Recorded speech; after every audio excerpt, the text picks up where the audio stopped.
AI is achieving AGI capabilities right now, but maybe not where you'd expect. It's happening pretty quietly, actually, inside production code bases. We're talking about AI autonomously fixing really complex bugs, submitting finalized code changes, no direct human intervention. Welcome to the deep dive. This is where we take the week's key AI research and news and, well, we distill it into a quick, deep analysis for you. We're really trying to jump into the progress that often goes completely unreported. Yeah, exactly. We're looking past the sort of viral chat apps today, getting right into the, let's say, the technical engine room of autonomy. So we've structured this dive around three main things for you. First, why coding is perhaps the real epicenter for AI autonomy right now. Second, some key technical highlights, stuff like major infrastructure fixes, public performance checks, that kind of thing. And finally, we'll take a really detailed look at Delphi-2M. That's an AI forecasting serious disease risk, maybe 20 years out. Okay, let's unpack that first part, starting with software development. The central idea from the sources seems pretty clear. Coding, writing, debugging, implementing functional programs. That's the real canary for AGI. And this revolution, it's been so gradual, maybe people kind of missed the seismic shift happening. Well, what's really fascinating is how these capabilities got added, like in layers, often without even changing the user experience much. So the change felt subtle. Back in, 2021, we got GitHub Copilot. That was basically smart code completion. Right, simple tab completion. And then by 2022, things like ChatGPT were good enough to write, short standalone scripts. Exactly. Fast forward to now, 2025, and you've got tools like Claude Code, Codex Manline Interface, the CLI actually building pretty complex mini projects, and fixing bugs, submitting those code changes, what developers call pull requests or PRs autonomously. Okay, when we talk about that leap, we have to define autonomous agents, because this isn't just glorified autocomplete anymore, is it? Oh, not at all.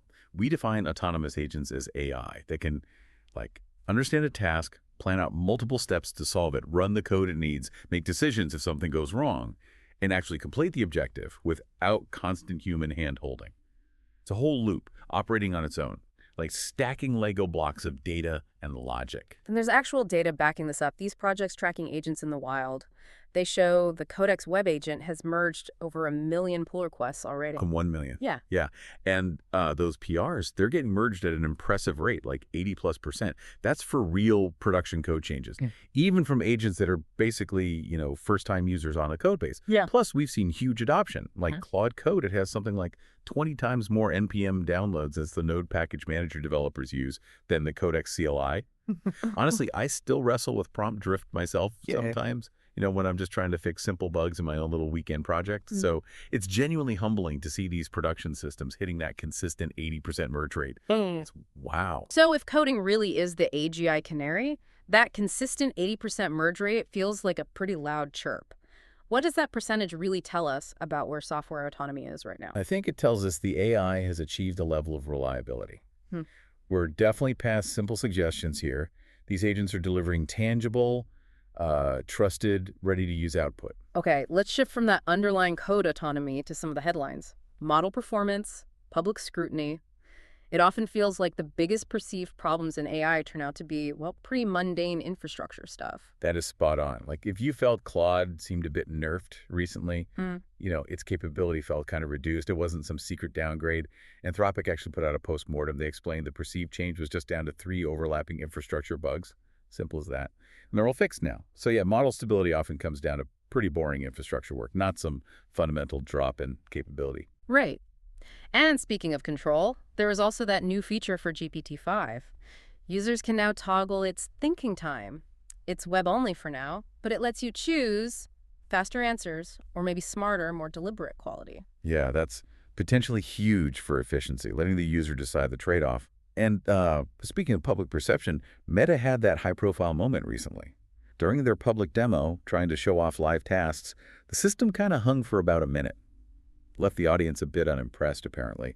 But look, that was likely just real-time latency or maybe an API connection issue during data fetching. That's a really common bottleneck. Doesn't necessarily mean the model was hallucinating or broken. Still, takes guts to demo that stuff live. Definitely. And on a more creative note, there's this new tool, Nano Banana, allows pretty sophisticated photo merging. The interesting part is it handles images with more than 2 people and lets you control the exact aesthetic, the pose, for everyone involved simultaneously. So thinking about that GPT-5 toggle, Why is giving users control over thinking speed actually such a useful option? Well, it really lets you, the user, consciously prioritize. Speed for simple stuff or deep analytical quality for complex tasks. Tailoring it. Okay, let's pivot now to the strategic side. Financial moves, where the money's flowing, and why so many projects seem to fail. Right, we're seeing some serious investment still. Databricks, for instance, just raised $1 billion. $1 billion. And they launched an AI accelerator program. They're giving early-stage startups like $50,000 in platform credits, helping them scale compute quickly. That sounds fantastic, pure opportunity. But then there's this other data point that kind of balances that optimism. Research showing that, 95% of AI automation projects actually fail. That seems incredibly high. And the successful ones, they apparently rely on a process-first method to get a positive ROI. Whoa, but just imagine Databricks scaling that accelerator funding globally. That could cause a massive, almost immediate shift in compute allocation for startups everywhere. Yeah. But yeah, that 95% failure rate is sobering. It really underscores the need for something called context engineering. Okay, let's dig into that. For listeners who are informed but maybe don't use that term daily, what exactly is context engineering and why is it apparently the key to avoiding that 95% failure rate? Context engineering is basically about connecting the AI directly to your stuff, your company's internal data, your live workflows, your proprietary databases. You're giving the large language model the specific, relevant context it needs to do its job well for you, not just feeding it generic web data. That's how you get consistently high-quality outputs that actually, matter to the business process. So based on the research then, what's the core strategic reason the successful projects manage to avoid that huge 95% failure rate? It seems they really focus on defining the underlying business process before they even think about implementing the AI solution, process first. All right, let's turn now to what feels like one of the biggest scientific breakthroughs mentioned in the sources. Delphi-2M, this new AI system from European researchers, it seems genuinely set to redefine proactive healthcare. Oh, its capability is absolutely stunning. Delphi-2M forecasts the risk for 12,258 distinct diseases. Think diabetes, neurological disorders, heart conditions, the whole gamut, up to 20 years into the future. And it does this just using a patient's standard electronic medical records. Nothing more exotic than that.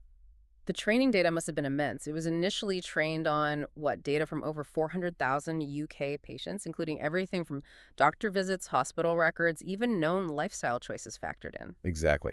And critically, this is super important to make sure it wasn't just good for the UK population, they validated it. They tested it against 1.9 million entirely separate Danish patient records. That validation step is crucial. It proves the model has generalizability. Right. It proves it's not just hallucinating predictions based on some bias in the original UK dataset. The potential implications for actual patient care seem profound here. Delphi-2M could help doctors shift from just reacting to symptoms that already exist to actively anticipating future health risks years in advance.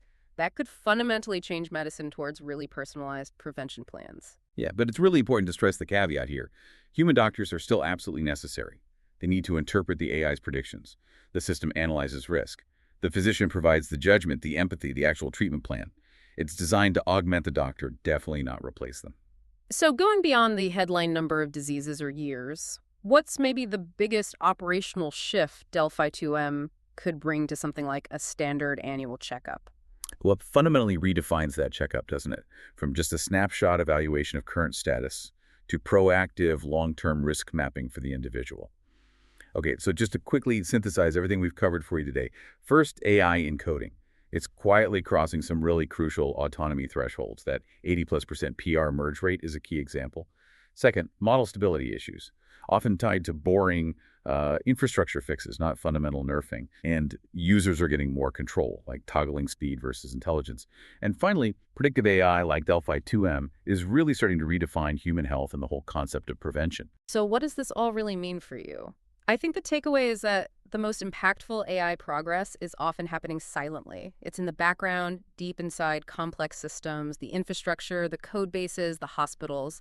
It's not just in those viral chat apps that grab all the headlines. You really have to pay attention to the infrastructure, the less flashy stuff. Thank you so much for joining us for this deep dive today. We really hope you continue learning about these advancements. They're fundamentally reshaping tech and health right now. And maybe here's a final thought for you to chew on. Consider that China is apparently already teaching children AI principles from age 6. And that the DeepSeek foundational model, a pretty capable one, reportedly cost only $294,000 to train.